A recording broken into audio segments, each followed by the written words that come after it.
Praise God mga kapatid sa mapagpalang gabi po sa atin lahat. Thank you Jesus.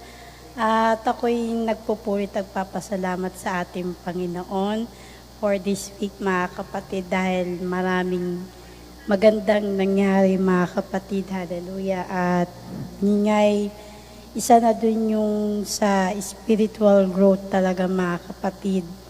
At talagang nung nakaraang linggo is talagang maraming struggle na pinagdaanan. Pero talagang iba talaga si Lord pagka kumilos sa buhay natin. At meron pa akong isang napanood na short movie, Christian movie siya mga kapatid, na hindi dapat tayo magpa-apekto sa struggles na pinagdadaanan natin, na yung talagang doon talaga